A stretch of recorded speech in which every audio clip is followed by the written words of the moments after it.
प्रथम स्कंद अध्याय 18 श्लोक संख्या 12 अनुवाद एवं तात्पर्य कृष्ण ब्रह्ममूर्ति श्री श्रीमद्भाई चरणारविंद भक्तिवेदांत स्वामी प्रभुपाद द्वारा कर्मण्यस्मिन् अनाश्वासे धूम धूम्रात्मनान् भवान् आपायति गोविंद पाद पद्मासमं मधु। कर्मणि संपन्न करने में अस्मिन् इस अनाश्वासे निश्चित रूप से नहीं धूम धुआं धूम्र आत्मनाम कलुषित शरीर तथा मन भगवान आप आपायति अत्यंत प्रसन्न बना रहे हैं गोविंद भगवान के पाद पाव पद्मा आसवम कमल पुष्पों का अर्क मधु शहद।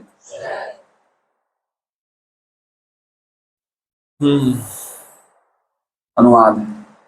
हमने अभी अभी इस सकाम कृत्य यज्ञ की अग्नि को संपन्न करना प्रारंभ किया है और हमारे कार्य में अनेक अपूर्णताएं होने के कारण इसके फल की कोई निश्चितता नहीं है। हमारे शरीर धुएं से काले हो चुके हैं, लेकिन हम भगवान गोविंद के चरण कमलों के अमृत रूपी उस मधु से सचमुच तृप्त हैं जिसे आप हम सबको वितरित कर रहे हैं। ओम अज्ञानतिमिरान्धस्य ज्ञानाञ्जनशलाकया चक्षुरुन्मीलितं येन तस्मै श्रीगुरुवे नमः। नाम शेषमनुमपि शचीपुत्रम् अत्र स्वरूपं रूपं तस्यागतं गुरुपुरीं माधुरीं कोष्ठवाटीं राधाकुन्दं गिरिवरं पौराधिका माधवाशां प्राप्तो यस्य कृपया श्रीगुरुतमोऽस्मि। वन्देऽहं श्रीगुरोः श्रीयुतापदकमलं श्रीगुरुं वैष्णवांश्च श्रीरूपं सागरजातं सैकलरघुनाथान्वितं तं सजीवं साद्वैतं सावधूतं परिजनसहितं कृष्णचैतन्यदेवं श्रीराधाकृष्णपादां सैकलललिता शिवशाखान्वितांश्च गुरु वैष्णव भगवान तीने स्मरण हय विघ्न विनाशन अनायास होय निज वांछित पूर्ण।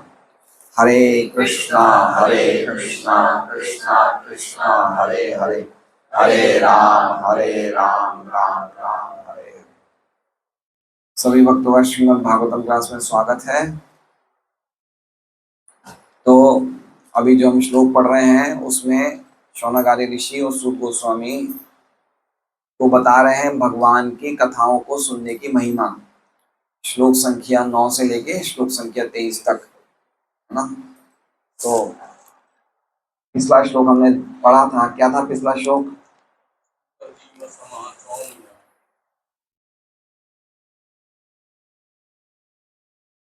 शाश्वती यशः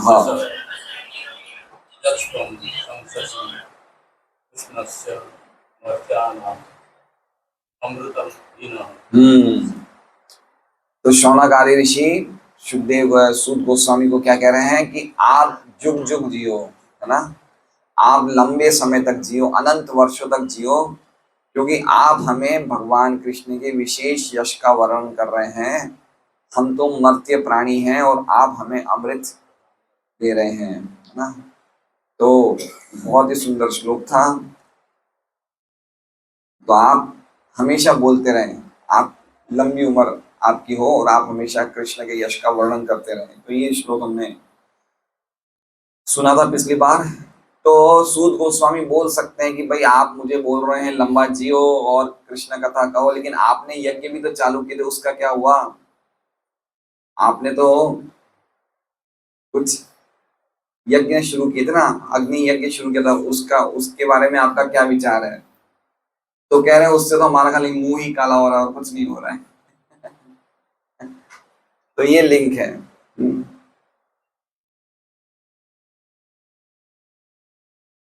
तो ये श्लोक किस प्रकार है? कर्मणि अस्मिन् अनाश्वासे। कर्मणि कर्मणि अस्मिन्, अस्मिन् मतलब ये जो कार्य है, कौन सा कार्य है? जो हमने यज्ञ शुरू किया है, ये कर्मणि। कर्मणि अस्मिन्, इसमें अनाश्वासे, आश्वासन मतलब होता है एश्योरेंस, कि कुछ निश्चितता है कि भाई ये चीज मिलने ही मिलने वाली है ना। और अनाश्वासन मतलब क्या होता है, एश्योरेंस नहीं है, निश्चितता नहीं है, अनिश्चित है। जैसे हम कोई रेल की टिकट कराएं और हम उसकी वेटिंग टिकट निकल जाए तो एश्योरेंस नहीं होता कि कंफर्म होगी ही, क्योंकि तो हमारा क्या रहता है मन में, आखिरी टाइम तक टेंशन बना रहता है कि टिकट कंफर्म होगी नहीं होगी, चिंता का विषय बना रहता है। तो उसी प्रकार से ये क्या कह रहे हैं, कर्मणि अस्मिन् अनाश्वासे, ये जो हमने कार्य शुरू किया है, ये यज्ञ वाला काम शुरू किया है, यज्ञ रूपी कर्म को हमने जो शुरू किया है, इसमें विश्वास नहीं किया जा सकता है ना, एश्योर नहीं है, इसका विश्वास नहीं किया जा सकता है कि हमें कुछ मिलेगा भी या नहीं। ठीक है, तो कुछ तो मिलेगा, तो कह रहे हैं हाँ हमें अभी तक क्या मिला है, तो कह रहे हैं धूम धूम्रात्मनाम भव, हमें जो अभी मिला खाली धुआं ही मिला, अभी तक और कुछ मिला नहीं है ना। देखिए इसमें इस श्लोक में 3 पोर्शंस हैं। पहला पोर्शन क्या है, मतलब पहला हिस्सा क्या है कि हम ये यज्ञ हमने शुरू किए हैं लेकिन हमें निश्चित नहीं है कि हमें कुछ मिलेगा। ठीक है, दूसरा क्या है कि कुछ तो मिला होगा अभी तक, बोले हाँ मिला है, क्या मिला है, धूम धूम्रात्मनाम भवन, धूम मतलब धुआं, धूम्र धूम्र मतलब धूम्रात्मा नाम, हमारे धुएं से हमारा शरीर और मन दोनों धूमिल हो गए हैं। आत्मा नाम का अर्थ शरीर भी होता है, मन भी होता है, और तीसरा क्या अर्थ होता है, आत्मा, है ना। आत्मा का अर्थ 3 होते हैं, शरीर भी, मन भी, आत्मा भी। तो कह रहे हैं कि ये जो धुआं निकल रहा है यज्ञों से, ये क्या हो रहा है, इससे हम खुद काले हो रहे हैं धुएं से, और हमारा मन भी परेशान है, मन भी काला हो रहा है। ठीक है, समझ रहे बात को। हम जो कर रहे हैं उससे ना तो हमें संतुष्टि मिल रही है, और जो हमें दिख रहा है वो ये दिख रहा है कि हमारा शरीर काला हो गया और हमारा मन परेशान है, मन भी काला हो गया। भगवान, लेकिन अब तीसरा पोर्शन, तीसरा हिस्सा क्या है, लेकिन आप जो कर रहे हैं ना, क्या कर रहे हैं, भगवान मतलब आप, अपायति, आप हमें पिलाकर तृप्त कर रहे हैं, पिला रहे हैं और पिला के हमें आनंद दे रहे हैं, तृप्त कर रहे हैं। क्या दे रहे हैं, गोविंद पाद पद्मासवम मधु, आप हमें भगवान गोविंद, जो इंद्रियों को, जो गायों को, सबको आनंद देते हैं गोविंद, उनके पाद, पाद मतलब उनके चरण, पद्मा मतलब कमल, और आसवम मतलब कमल से जो अमृत निकल रहा है, कैसा अमृत है वो, मधु, मधु मतलब मादक करने वाला है ना। हमें हमें नशे नशा हमें हमें नशा, मतलब नशे से भर रहा है, ऐसा मधु है। मधु का अर्थ शहद भी है, मतलब आप हमें क्या कर रहे हैं, भगवान गोविंद के चरण कमलों के अमृत रूपी मधु को पान करवा रहे हैं। तो हमें तो यही दिख रहा है, क्या दिख रहा है, क्या पता आगे ये यज्ञ से कुछ होगा या नहीं होगा। ये फिलहाल तो यही हो रहा है कि हमारा मन और हमारी शरीर काले हो रहे हैं धुएं से, और जो हमें दिख रहा है वो ये दिख रहा है कि जो आप कथा सुना रहे हो उससे क्या हो रहा है, उससे भगवान के कथा को हम पी रहे हैं और उससे तृप्त हो रहे हैं। वो कैसी कथा है, भगवान गोविंद के चरण कमलों से निकलने वाले जो अमृत है, वो अमृत रूपी मधु को आप हमें पिला रहे हैं। ठीक है, समझ रहे हैं। अभी देखिए,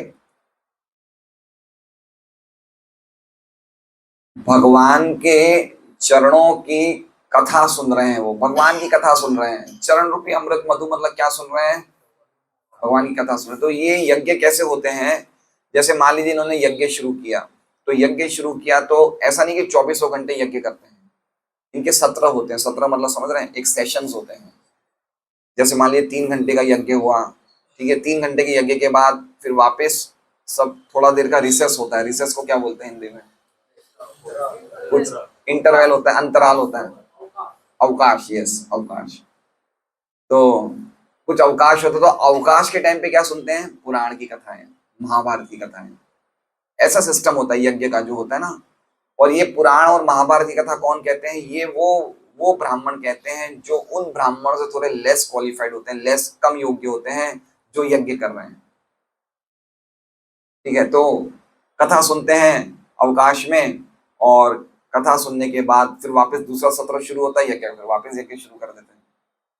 तो इस प्रकार से वैदिक यज्ञ होते हैं। ठीक है, और वैदिक यज्ञ में होता यह है कि शुद्ध करने वाले, तो उनका धुआं तो शुद्ध करने वाला होता है। आप समझ रहे हैं? कहीं भी अगर यज्ञ हो रहा होता है तो यज्ञों में तो क्या दिया जाता है? घी डाला जाता है, शुद्ध द्रव्य दिए जाते हैं, तो वो जो धुआं निकलता है वो शुद्ध करने वाला होता है। आप देखते हैं हम लोग धुएं में वो भी लगाते हैं, तिलक भी लगाते हैं। धुएं के पास बैठने से हम शुद्ध होते हैं, प्यूरिफाई होते हैं। लेकिन ये क्या कह रहे हैं? हम तो काले हो रहे हैं, हमारा मन भी काला हो रहा है।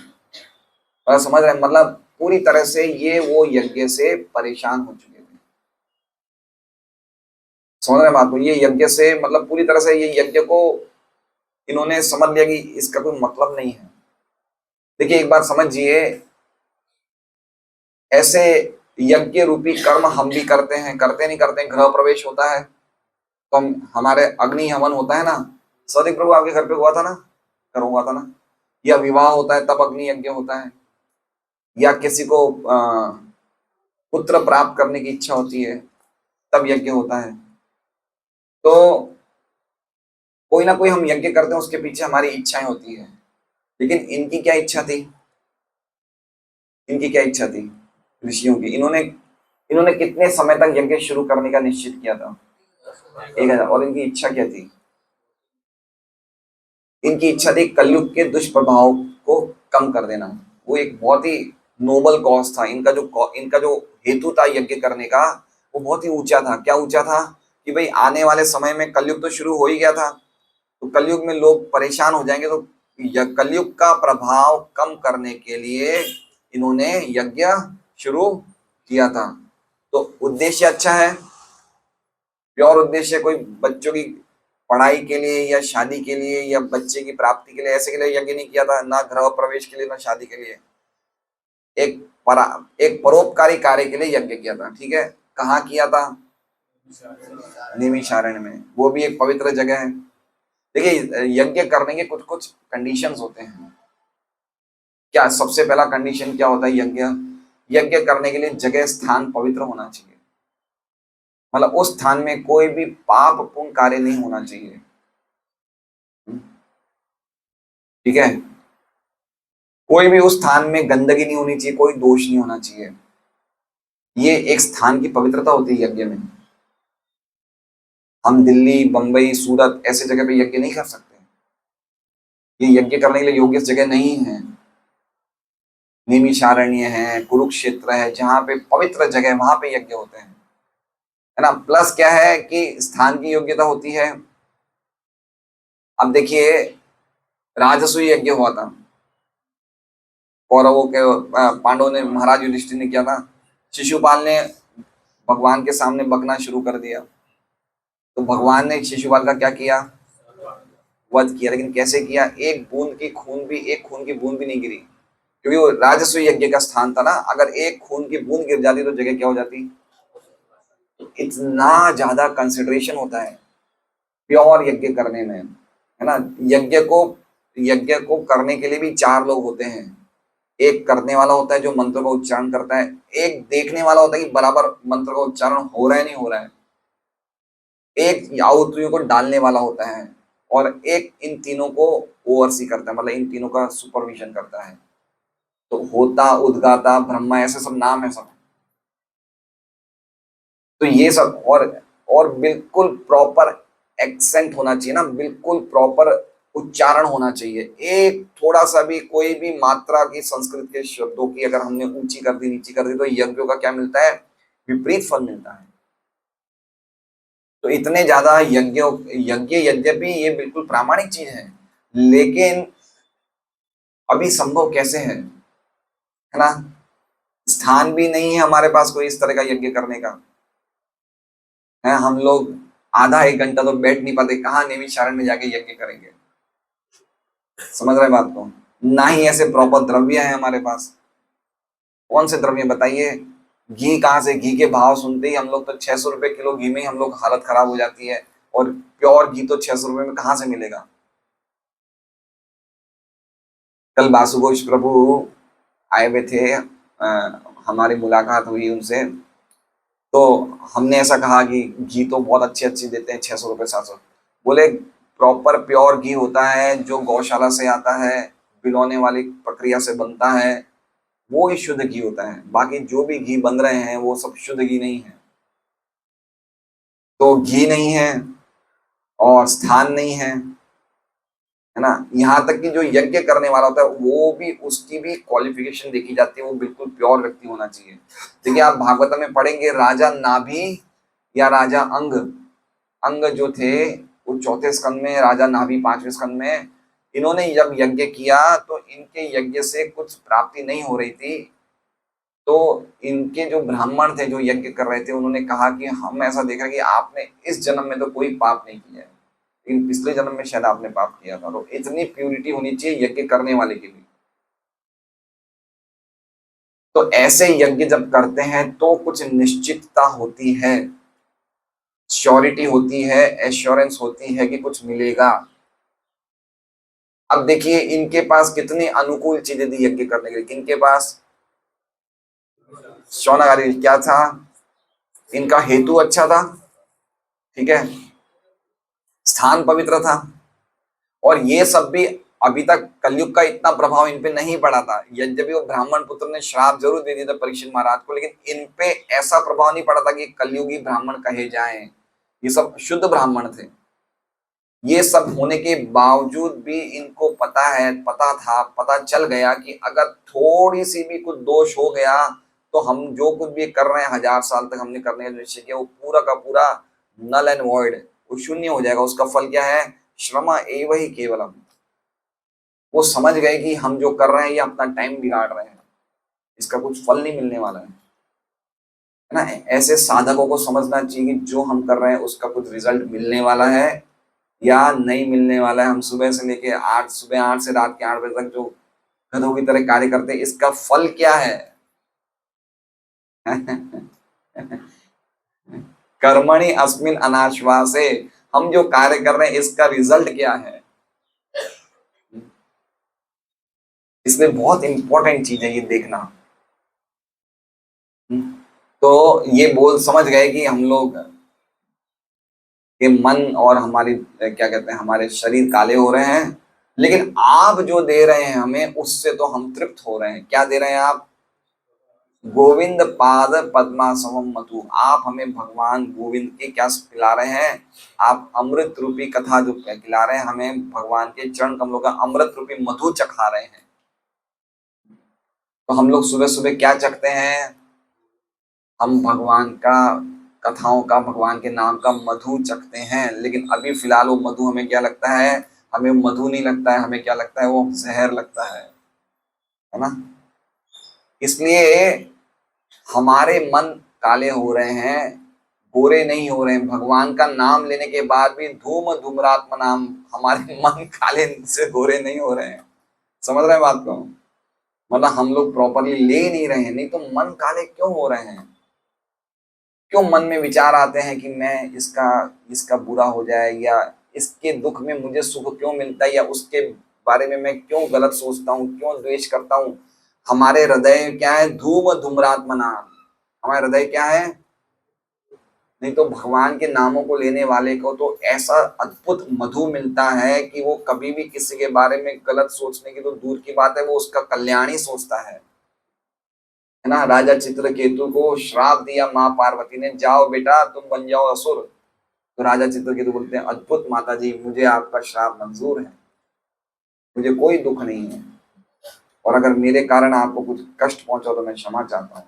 तो शिव जी ने बोला, देखो पार्वती, तुम दुनिया की सबसे सुंदर स्त्री हो, लेकिन इस भक्त ने तुम्हारी सुंदरता को हरा दिया।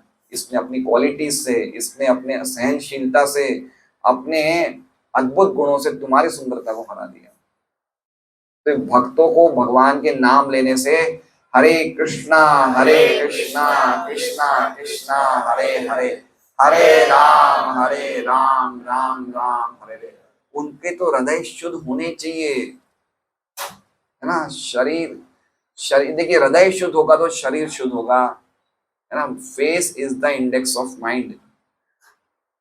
तो मन में हमारे क्यों ऐसी कालीपन की भावनाएं आती है, या मन में क्यों हमारे निराशा है, जब हम भगवान का गोविंद पाद पद्मासम विभु, हम बिल्कुल प्रॉपर एग्जैक्ट चीज कर रहे हैं।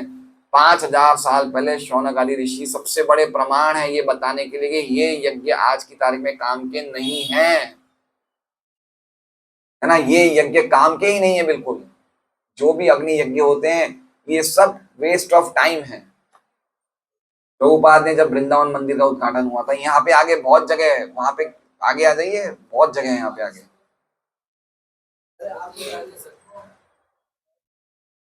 गोविंद के पाद पद्मों का मधु पीजिए पूर्णानंद प्रभु।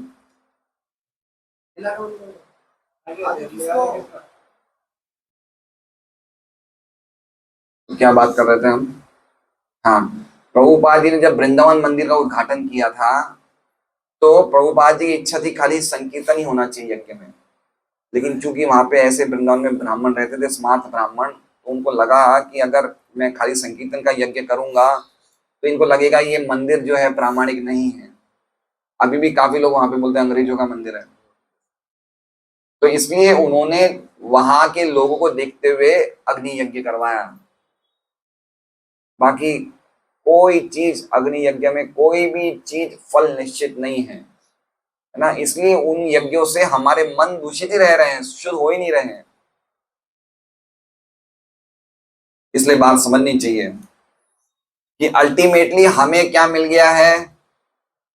हमें क्या मिल गया, बिल्कुल एश्योर्ड। हमें क्या मिल गया, बिल्कुल अनाश्वासन है, आश्वासित मार्ग मिल गया है, जिसमें चलने से, भागने से, गिरने से लाभ ही लाभ है ना। ये मार्ग कौन सा मिल गया हमें? भगवान की शुद्ध भक्ति का मार्ग मिल गया। और कैसे प्राप्त हो सकता है? हरे कृष्णा कृष्णा कृष्णा हरे हरे, हरे राम राम राम हरे।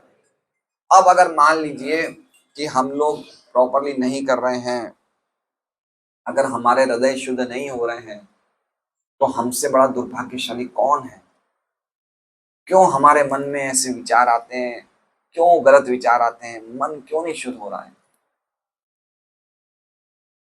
इसलिए अगर हम हरि नाम कर रहे हैं लेकिन हमारे हृदय में गंभीरता नहीं है, सिंसियरली नहीं कर रहे हैं, तो करते रहेंगे करते रहेंगे करते रहेंगे, लेकिन हमारा हृदय शुद्ध नहीं होंगे। इसलिए मेरा निवेदन है हम सभी भक्तों से कि हम जैसे हरि नाम करें तो पूरा हृदय डाल दें उसमें, पूरा कंप्लीटली न्योछावर कर दें, इस तरह से हरि नाम करें जिससे कि हमारे हृदय चमक जाए। हमें हरि नाम करने में इंटरेस्ट कहाँ है ही नहीं हमें तो, है ना। हरि नाम करने में इंटरेस्ट होना चाहिए हमारा। बच्चे कल 6 बजे अशोक जी ने फोटो भेजी महेश्वरी उनकी, एक आदमी नहीं था 5:55 तक, शाम के 5:55 की फोटो भेजी। कितने भक्त थे वहां पे? खाली 1 या 2-3 भक्त थे, बस, कोई नहीं था। हमें भक्तों के साथ मिलकर हरि नाम करने का इंटरेस्ट नहीं है ना। हम नहीं करना चाहते। क्यों नहीं करना चाहते हैं? क्योंकि हमारे हृदय में अभी भी धूमिल है, धुआं है। हमें डाउट है कि ये प्रोसेस काम करेगा नहीं करेगा। इन ऋषियों को डाउट था कि यज्ञ काम नहीं करने वाले, लेकिन भगवान के कथा में इनको बिल्कुल डाउट नहीं था। लेकिन हमें सबसे ऊंची चीज मिल गई है, लेकिन वो चीज भी हमें डाउट है कि वो हमारा काम करेगी या नहीं करेगी, है ना। एक होता है दुर्भाग्यशाली, वो व्यक्ति जो भक्ति ग्रहण ही नहीं करता है। एक होता है सौभाग्यशाली, वो व्यक्ति जो भक्ति ग्रहण करता है। एक और तीसरा होता है अति दुर्भाग्यशाली, की भक्ति ग्रहण करने के बाद भी वो वापिस ऐसा का ऐसा ही रहता है। तो हमें समझना चाहिए हम किस कैटेगरी में हैं और हमें किस तरह से प्रयास करना चाहिए। जान डाल देनी चाहिए हमें। हमें एक ही प्रोसेस मिला है, हरे नाम हरे नाम हरे नाम एवं केवलम। खाली भागवत कथा सुनने से, रीडिंग करने से, हरि नाम लेने से हमें पूरी प्यूरिफिकेशन मिल रहा है, लेकिन अगर नहीं हो रहा है तो क्या करें? तो उसके लिए पूरा प्रयास करना चाहिए। तो ये श्लोक का अर्थ तो आप समझ ही गए होंगे। इस प्रकार के यज्ञ रूपी कर्मों में हमें कोई भी निश्चितता नहीं मिल रही है, कोई भी विश्वास नहीं किया जा सकता, कुछ प्राप्त हो नहीं रहा है। कुछ तो प्राप्त हो रहा होगा तो कह रहे हैं हाँ हमारा शरीर जरूर और मन धुएं से काला हो रहा है, धूमिल हो रहा है, लेकिन आप जो हमें भगवान का चरणों का अमृत रूपी मधु पिला रहे हैं उससे हम तृप्त हो रहे हैं। ये आज का श्लोक का अर्थ है। श्रीधर स्वामी कह रहे हैं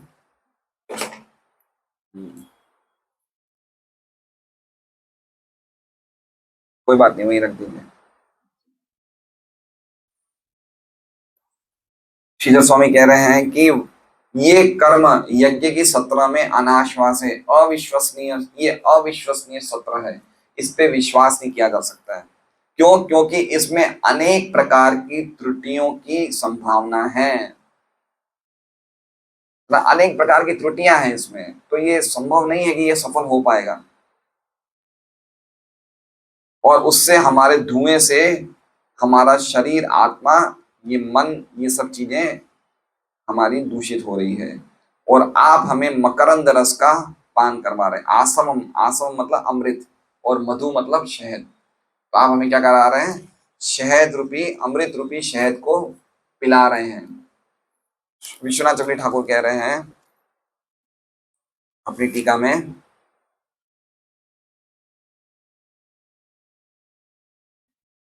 कह रहे हैं कि ये जो हमने यज्ञ शुरू किया है, ये यज्ञ का सत्र शुरू किया है, इसमें कोई भी प्रकार का गारंटी नहीं है, क्योंकि बहुत सारी अनिश्चितताएं हैं, लेकिन भक्ति का फल निश्चित है। क्या कह रहे हैं? इसका फल क्या है? निश्चित नहीं है, लेकिन भक्ति का फल निश्चित है। और आप हमें ये अमृत पिला रहे हैं भक्ति का। हमें जिनके अंग और जिनकी आंखें स्मोक से, अरे धुएं से क्या हो गई है? धुएं से खराब हो गई है। क्या खराब हो गए? अंग और आंखें। आंखों में आता है ना धुआं, तो आंखें और अंग क्या हो गए? धुएं से धूमिल हो गए हैं। उनको आप, हम जैसे लोगों को आप अमृत पिला रहे हैं। आगे कह रहे हैं कि अमृत पिलाने का अर्थ है कि भक्ति के रिजल्ट डायरेक्ट है। क्या कह रहे हैं? हमें कुछ आस्वादन हो रहा है ना, इसका मतलब भक्ति के रिजल्ट क्या है? डायरेक्ट है। डायरेक्ट मतलब सीधे हमें दिख रहे हैं। गीता जी में कहीं लिखा हुआ है ऐसा कि भक्ति के रिजल्ट सीधे दिखते हैं? कहाँ लिखा हुआ है? 9.2 क्या श्लोक है? राजविद्या राजगुह्यम पवित्रम इदमुत्तमम प्रत्यक्षावगमम धर्मम। प्रत्यक्ष मतलब भक्ति करने से हमें रिजल्ट क्या दिखता है? डायरेक्ट दिखता है रिजल्ट। क्या दिखता है? क्या दिखता है कि हमें क्या मिल रहा है? तीन चीजें मिलती है। क्या मिलती है? तीन चीजें। भक्ति, परेश, अनुभव, विरक्तिर। भक्ति में प्रगति होती है, भगवान की अनुभूति होती है, और भक्ति से छोड़ के बाकी सब चीजों से क्या मिलती है? विरक्ति मिलती है ना। उसका उदाहरण दिया गया कि जब व्यक्ति खाता है तो उसे क्या मिलता है? तुष्टि मिलती है, पुष्टि मिलती है, और उसकी भूख हर निवाले से कम हो जाती है। तो उसे पता चल, जब खाने वाले व्यक्ति को किसी और से सर्टिफिकेट लेने की आवश्यकता नहीं है, उसे खुद ही पता चल जाता है कि मेरा पेट भर गया। उसी प्रकार से भक्ति करने वाले को भी किसी से सर्टिफिकेट लेने की आवश्यकता नहीं है, उसे खुद ही धीरे धीरे रियलाइज हो जाएगा कि मैं भक्ति में प्रगति कर रहा हूँ या नहीं कर रहा हूँ। उसे काम करने का, उसके भौतिक कार्य में लगने का मन ही नहीं करेगा कि ये क्या कर रहा हूँ मैं। जैसे इनको लग गया ना, कथा सुन रहे हैं ये, है ना, बीच बीच में सत्र करते थे और बीच बीच में सूत गोस्वामी को कथा सुनाते थे, है ना। ये देखिए, ये सब हाई क्लास ब्राह्मण्स थे। कौन? शौनकादि, सब ऊंचे ब्राह्मण थे। ये यज्ञ कर रहे थे ना, यज्ञ कोई सामान्य ब्राह्मण नहीं कर। ब्राह्मणों में भी अलग अलग कास्ट होती है, तो हाईएस्ट क्लासेस के ब्राह्मण यज्ञ करते हैं, ऊंचे ब्राह्मण थे। और सूत गोस्वामी क्या थे? वो मिक्स्ड थे, उनके शायद पिता ब्राह्मण थे, माता ऐसा कुछ था, मिक्स्ड कास्ट के थे, मिश्रित जाति के थे। तो सूत गोस्वामी हल्की जाति के थे, लेकिन फिर भी भगवान की कथा सुनने में उन्होंने देखा कि भाई ये जो हम कर रहे हैं इससे कुछ हो ही नहीं रहा है, लेकिन ये जो कर रहे हैं इसमें हमें आनंद आ रहा है। तो इन्होंने तुरंत निष्कर्ष निकाल लिया, लंबे टाइम तक खींचा नहीं। अभी तो यज्ञ शुरू ही हुए थे। अनुवाद में क्या लिखा है? क्या लिखा है अनुवाद में?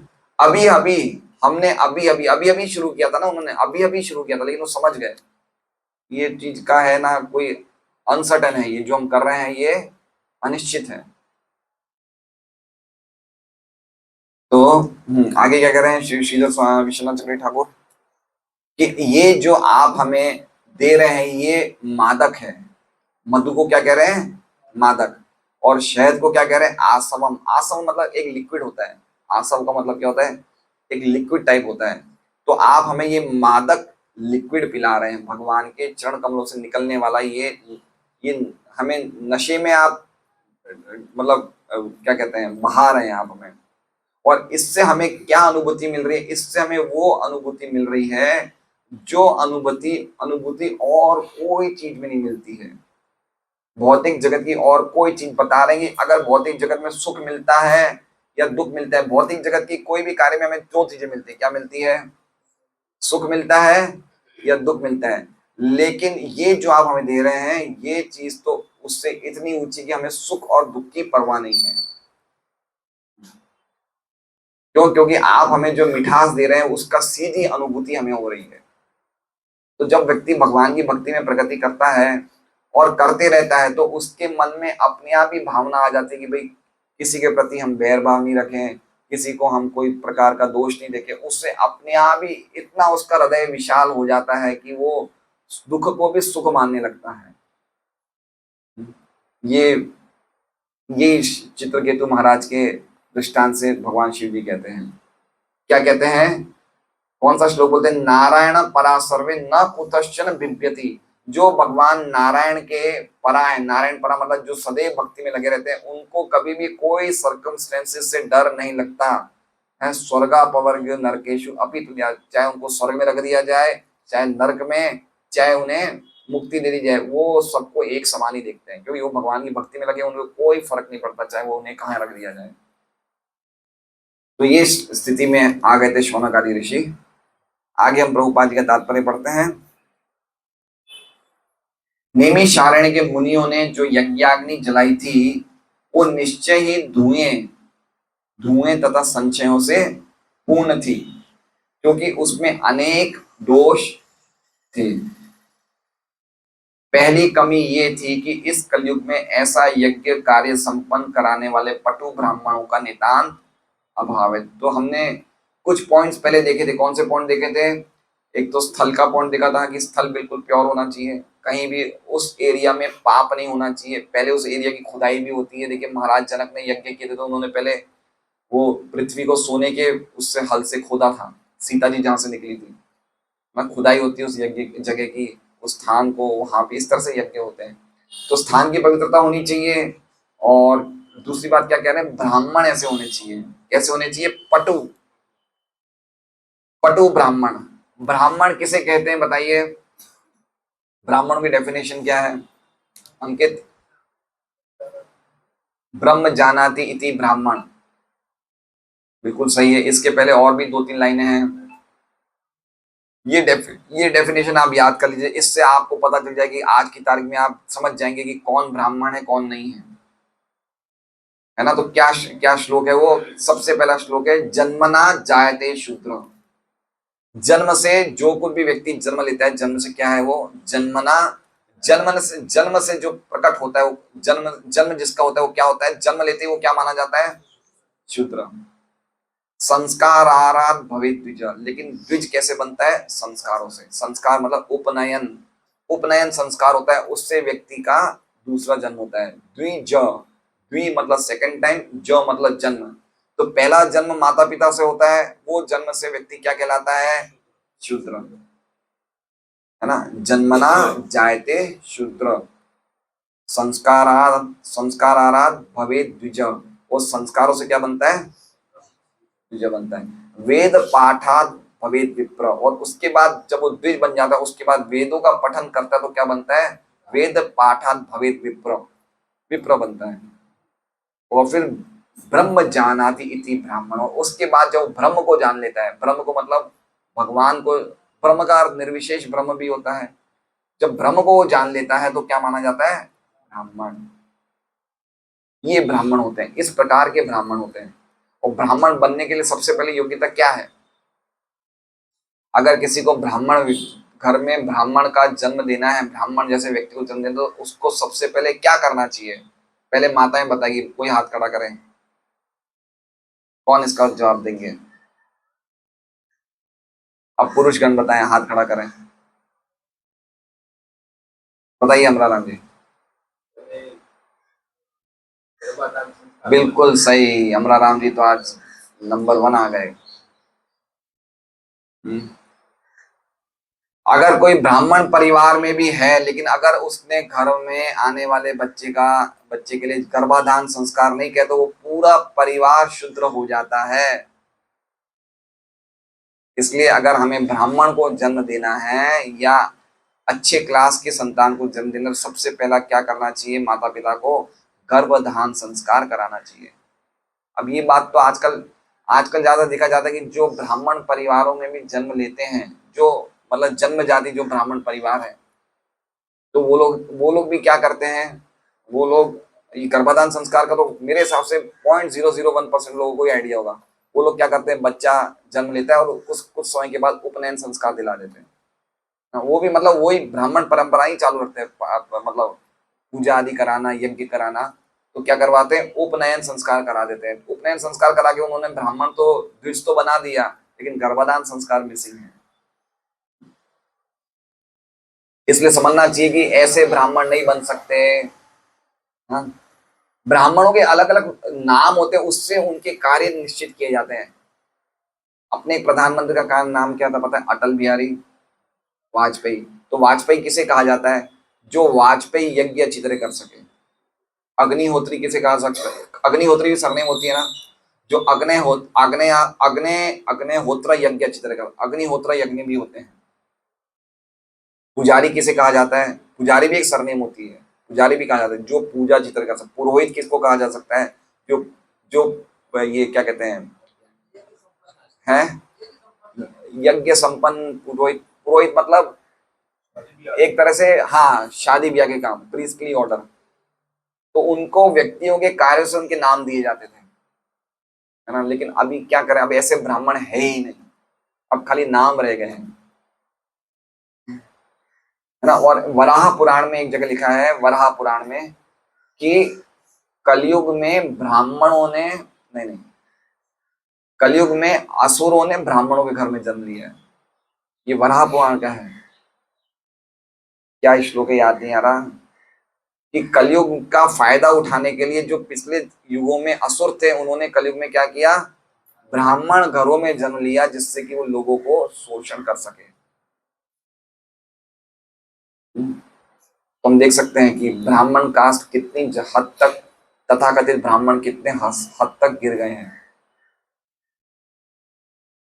तो प्रभुपाद कह रहे हैं ऐसे पटु ब्राह्मणों को तो बिल्कुल अभाव है ऐसे ब्राह्मण हैं। बताइए कैसे अद्भुत ब्राह्मण थे, बताइए ब्राह्मणों का कार्य। और आप देख सकते हैं कि पहले विश्वरूप थे जिन्होंने इंद्र के लिए यज्ञ किया था, है ना। और इतने अद्भुत ब्राह्मण थे कि उन्होंने अपनी शक्ति से नारायण कवच पहनाया इंद्र को, जिससे उन्होंने असुरों पे विजय प्राप्त कर ली। और एक मंत्र थोड़ा सा वो किसके लिए करते थे? असुरों के लिए करते थे, है ना। तो इंद्र को पता चल गया ये तो असुरों के लिए भी कुछ बोल रहे हैं, सीधा विश्वरूप का सिर काट दिया उन्होंने, है ना। फिर त्वष्टा ने एक यज्ञ किया किससे उत्पन्न करने के लिए? वृत्रासुर को।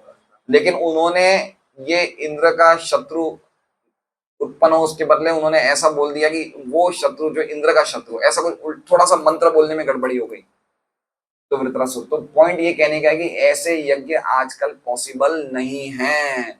आजकल एकमात्र यज्ञ क्या पॉसिबल है? हरि नाम संकीर्तन यज्ञ। हरे कृष्णा कृष्णा कृष्णा हरे हरे, हरे राम राम राम हरे हरे। यद्यपि यज्ञ बहुत प्योर हुआ करते थे, करने वाले भी बहुत प्योर होते थे और इनके रिजल्ट्स भी मिलते थे, लेकिन आज की तारीख में इन्हें ट्राई करना, टेस्ट करना, ये हमारे समय का भी वेस्टेज है और हमारी मूर्खता का भी, हम लोग मजाक का विषय बनते हैं, कोई मतलब नहीं है। ऐसे यज्ञों में यदि कोई दोष रह जाता है तो पूरा खेल बिगड़ जाता है। क्या लिख रहे हैं प्रभुपाद?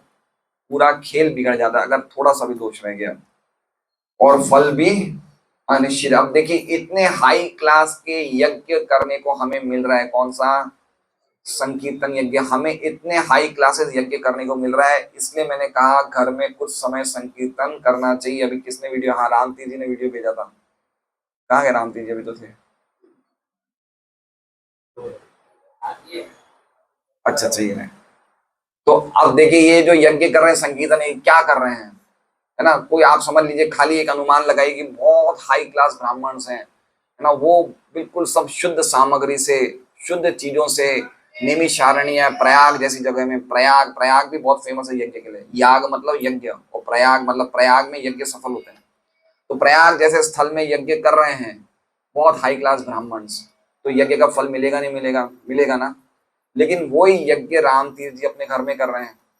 कहाँ कर रहे हैं, किस रूप से कर रहे हैं। तो वो यज्ञ जो प्रयाग में और नैमिषारण्य में हो रहा है और जो राम तीर्थ जी कर रहे हैं, वो यज्ञ बराबर है ना, है। अगर राम तीर्थ जी नैमिषारण्य में या प्रयाग में अश्वमेध यज्ञ कर रहे हैं, सबसे बड़ा यज्ञ कौन सा होता है, अश्वमेध यज्ञ, और प्रशांत अपने घर में संकीर्तन यज्ञ कर रहा है, तो दोनों बराबर ही है ना। क्यों बराबर नहीं है। वो सूरत जैसी गंदी जगह में संकीर्तन कर रहा है अपने घर में, जहाँ पे आसपास टीवी की आवाजें आ रही है, पिक्चरों की आवाज आ रही है, और राम तीर्थ जी इतने पवित्र स्थान में अश्वमेध यज्ञ कर रहे हैं, तो फल किसको ज्यादा मिलेगा, है। दोनों यज्ञ बराबरी पे है नहीं है। कौन सा यज्ञ अच्छा है। तो ऐसा ऐसा शास्त्रों में आया कि अगर कोई 1 करोड़ अश्वमेध यज्ञ करता है, कितने, 1 करोड़ अश्वमेध यज्ञ करता है, और वो ये बोलता है कि मैंने हरे कृष्ण महामंत्र का एक नाम ले लिया, एक मंत्र कर लिया, दोनों बराबर हैं।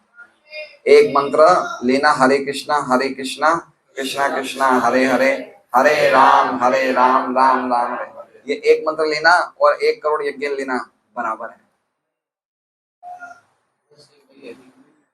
अरे बराबर तो है। ये 17 मना क्यों कर रहा है, ये पागल हो चुका है ये। 1 करोड़ यज्ञ किया इन्होंने।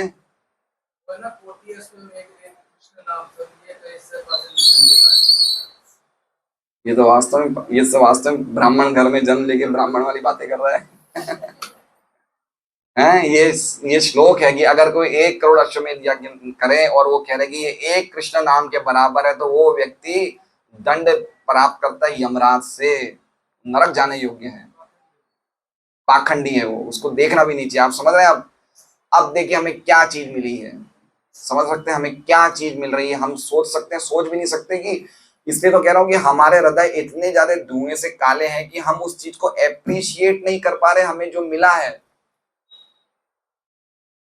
ना, क्या मिला है हमें।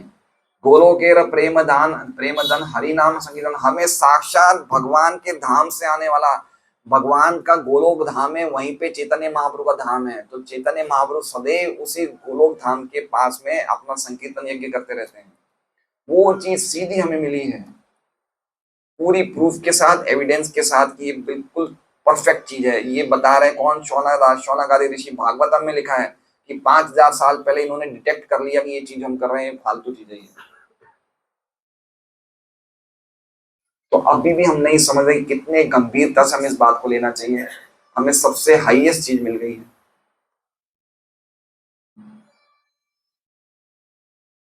जैसा, हाँ आगे कह रहे हैं, ऐसे यज्ञों में यदि कोई दोष रह जाता है तो पूरा खेल बिगड़ जाता है और फल भी अनिश्चित रहता है, जैसा कि कृषि उद्यम में होता है। धान के खेत को जोतने से अच्छा फल तभी मिलता है जब अच्छी वर्षा हो, अन्यथा फल अनिश्चित। तो प्रभुपाद किससे उदाहरण दे, एग्जाम्पल कर रहे हैं। कोई खेती करता तो खेती में कार्य तो अनिश्चित ही है, कभी भी बारिश गिर जाएगी, पूरी फसल बिगड़ जाती है। तो बोले इसलिए ये सब जो यज्ञ है ये एक खेती की तरह है। इसी प्रकार से इस कलयुग में भी किसी भी प्रकार का यज्ञ कर संपन्न करना अनिश्चित रहता है। कलयुग के निर्लज, अब क्या बोले लोग, देखिए निर्लज बोले, लोभी ब्राह्मण अबोध जनता को ऐसे अनिश्चित यज्ञों को दिखावा करने के लिए फुसलाते हैं। तो देख रहे हैं हम लोग काफी जगह ऐसे होते हैं, 108 कुंडलिनी यज्ञ, है ना, कितने यज्ञ होते हैं। तो ये क्या है, ये सब एक्चुअली में होता क्या है कि व्यक्ति को लगता है कि हम ऐसा यज्ञ करेंगे तो हम कुछ बहुत बड़ी चीज कर रहे हैं, इसलिए लोगों को थोड़ा लगता है कि कुछ कुछ लगना चाहिए कि हमने कुछ किया है। तो इस तरह से जो लोभी ब्राह्मण, लोभी मतलब जिनको शास्त्र का पता ही नहीं, सार ही नहीं पता, वो ऐसे नए लोगों को इस तरह से यज्ञ करने के लिए बोलते हैं और उन्हें ये शास्त्रीय आदेश नहीं बता दे कि कलयुग में कोई भी सकाम यज्ञोत्सव यज्ञोत्सव संभव नहीं है, किंतु इस युग में केवल एक ही यज्ञ संभव है, वो है भगवान नाम का सामूहिक कीर्तन। हरे कृष्णा कृष्णा कृष्णा हरे हरे, हरे राम राम। तो यज्ञ यही है ना, सामूहिक कीर्तन। इसलिए मैं विशेष रूप से फिर निवेदन कर रहा हूँ कि घर में परिवार को लेकर कुछ समय हमें कीर्तन संकीर्तन सामूहिक करना चाहिए। सूत गोस्वामी एकत्र हुए मुनियों के समक्ष भगवान के दिव्य कार्यकलाप सुना रहे थे और वे सब इन दिव्य कार्यकलापों को सुनने के फल का अनुभव कर रहे थे ना। कोई भी इसे व्यावहारिक रूप से उसी तरह अनुभव कर सकता है जिस प्रकार भोजन करके उसके फल का अनुभव है ना। तो उनको अनुभव हो रहा था, उन्हें आनंद आ रहा था, उनको आनंद आ रहा था, अच्छा लग रहा था, डायरेक्ट अनुभव हो रहा था। तो प्रभुपाद कहते हैं भोजन करके जैसे हमें डायरेक्ट अनुभूति मिलती है, तो भक्ति करके भी हमें पता चल जाता है, हमारा हृदय शुद्ध हो रहा है, हमें आनंद आ रहा है, हमारा विजन चेंज हो रहा है ना, काम क्रोध लोभ मोह मद मात्सर्य कम हो रहा है। ये भक्ति करने से हमें डायरेक्ट रिजल्ट पता चलता है, और कोई चीज करने से हमें डायरेक्ट रिजल्ट नहीं मिलता है। डायरेक्ट क्या, हमें उल्टा हम लोग और ज्यादा पीछे चले जाते हैं ना। ये भागवत का श्लोक है, य एषाम पुरुषम साक्षात आत्म परमश्वरम न भजन्ति अवजानन्ति स्थानं भ्रष्टा पतन्ति यतः। कि जो वर्णाश्रम प्रणाली में स्थित है लेकिन अगर वो भगवान का भजन नहीं करते तो वो अपने स्थान से गिर जाते हैं। आध्यात्मिक अनुभूति इस प्रकार कार्य करती है। नैमिषारण्य के मुनि यज्ञ की अग्नि से उठने वाले धुएं से कष्ट पा रहे थे और फल के विषय में भी संशय पूर्ण, दोनों चीजें थी, दोनों ही नेगेटिव है। दोनों चीज, एक तो उनको प्रॉब्लम भी हो रही थी, भी शरीर गंदा हो रहा था, और दूसरा क्या था, रिजल्ट भी संशय पूर्ण था। समझ रहे बात को? हमारे पास ये दोनों ही एडवांटेज है। पहली क्या एडवांटेज है कि हमें क्या मिलता है, स्वादिष्ट प्रसाद मिलता है ना। हमें यहाँ बैठने में कोई धुआं हुआ लग रहा है क्या, बताइए? कुछ लग रहा है, चेहरे वेहरे काले हो रहे हैं ना। प्रसाद लेने के बाद तो चेहरे और चमक जाते हैं हमारे ना। कितने भक्त लोग सुबह उठते हैं, माला करते हैं, तो उनके चेहरों में पहले से चमक आ गई है। आगे नहीं आ गई चंद्रबिंदु? अरे धर्म बराबर बोल रहा हूँ है ना। चेहरे पे चमक आ जाती है ना, क्योंकि मन प्रसन्न, मन की प्रसन्नता से चेहरे पे चमक आती है। तो चेहरे पे चमक आ गई है, उनको अच्छा लगता है, तो हम लोग देख सकते हैं ऐसे व्यक्ति प्रफुल्लित रहता है, खुश रहता है। नाम लेना है, प्रसाद लेना है, नृत्य करना है, और क्या है, जितने ज्यादा हम भौतिक कार्य में लगे रहते हैं, कर्मणि अस्मिन अनाश्वासे, हम लोग कष्ट में रहते हैं और फल भी अनसर्टन है, फल भी संशयपूर्ण है। लेकिन भगवान की भक्ति में हम संशयपूर्ण से रहित रहते हैं और प्रसन्नचित रहते हैं, कष्ट नहीं मिलता कोई भी।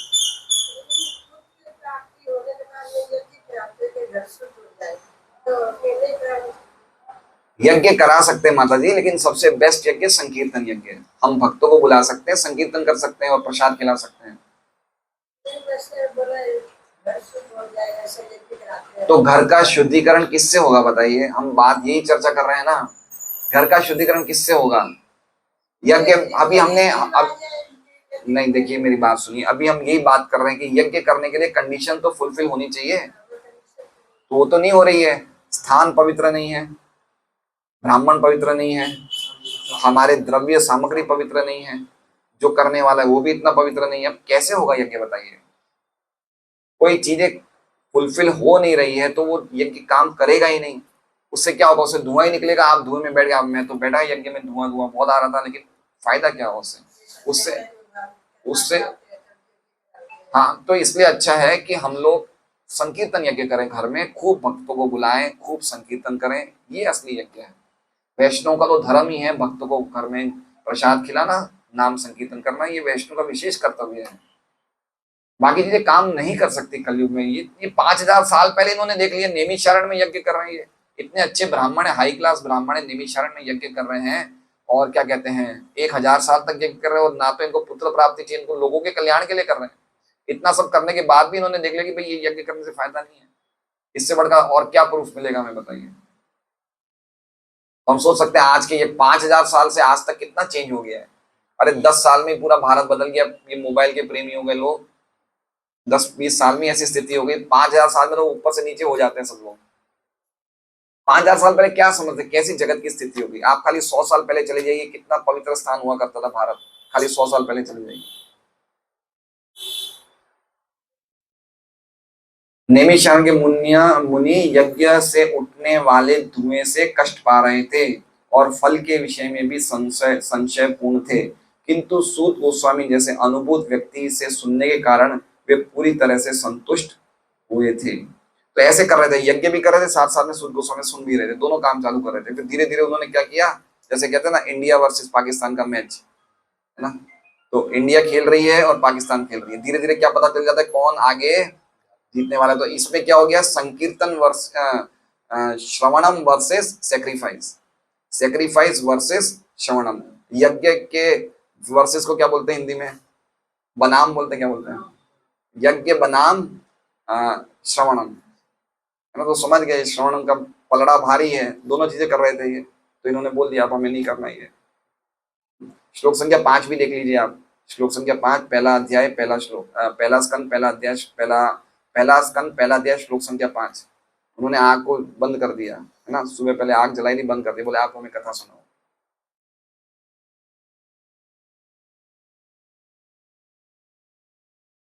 ब्रह्म वैवर्त पुराण में विष्णु शिव जी से कहते हैं कि कलयुग में लोग विविध प्रकार की चिंताओं से घिरे होने के कारण सकाम कर्म तथा दार्शनिक चिंतन में व्यर्थ ही श्रम करेंगे, किंतु यदि वे भक्तिमय सेवा में लगे तो परिणाम अधिक निश्चित होगा और शक्ति का भी क्षय नहीं होगा। दूसरे शब्दों में भगवान की भक्तिमय सेवा के बिना आध्यात्मिक साक्षात्कार के लिए या तो भौतिक लाभ के लिए जो कुछ भी किया जाएगा वो फलदायी नहीं हो सकता। तो ये क्यों बोल रहे हैं प्रभुपाद, ये कह रहे हैं कि हमारे पास बहुत सारी ड्यूटीज हैं, हम आध्यात्मिक कार्य भी करते हैं, कुछ भौतिक कार्य भी करते हैं, लेकिन अगर हम सब चीजों को भगवान की भक्ति से जोड़ दें तो उससे कुछ फल मिलेगा, ये तो फल नहीं मिल सकता है ना। अगर कोई व्यक्ति जो निर्विशेषवादी होता है या जो भगवान से एक होना चाहता है वो भी भगवान की भक्ति का ही आश्रय लेगा तो हो पाएगा, नहीं तो नहीं हो पाएगा। वो भी नाम लेता है, भगवान का नाम लेता है ना। चैतन्य चरितमृत में वर्णन है, एक रघुनाथ उपाध्याय थे, रघुनाथ भट्ट गोस्वामी के साथ जाते हैं वो जगन्नाथपुरी बनारस से, तो पूरे टाइम राम राम लेते हैं नाम, 2400 घंटे भगवान राम का नाम लेते थे। लेकिन चैतन्य महाप्रभु ने डिटेक्ट कर लिया भगवान है, उन समझ लिया ये भगवान से एक होना चाहता है। तो जो व्यक्ति एक होना चाहता है उसे भी भगवान के नाम का आश्रय लेना पड़ता है, उसके बिना वो भी एक नहीं हो सकता है, मुक्ति को प्राप्त नहीं कर सकता है या ब्रह्म में लीन नहीं हो सकता है। तो पॉइंट ये कहना चाहते हैं प्रभुपाद कि आप चाहे भौतिक कार्य करो चाहे आध्यात्मिक, जैसे माता जी ने बताया पुत्र प्राप्ति की इच्छा है तो भाई यज्ञ करो, संगीतन यज्ञ करो, मान लो होने के बाद पहले करा लो, क्या दिक्कत है, पहले करा लीजिए, है ना। पॉइंट ये कहने का इस ये आखिरी लाइन में पॉइंट ये है कि अगर हमारी कोई इच्छा भी है, जैसे हमें कोई अच्छी विवाह करवाना है, बच्चे चाहिए, अच्छा तो भी कराओ, तो संकीर्तन यज्ञ कराओ ना, और कोई यज्ञ तो काम कर ही नहीं सकते, है ना। गीत भागवत में भी शुभदेव गोस्वामी कहते हैं अकाम सर्व काम हुआ मोक्ष काम उदार दी, कि आपकी कोई कामना नहीं है या आपकी बहुत सारी कामना है या आप मोक्ष प्राप्त करना, लेकिन करो तो तीव्र भक्ति करो, और कोई उपाय काम नहीं कर सकता बिना भगवान के नाम संकीर्तन यज्ञ के, और कोई उपाय काम नहीं कर सकता। हरे कृष्णा, श्रीमद् भागवतम की जय।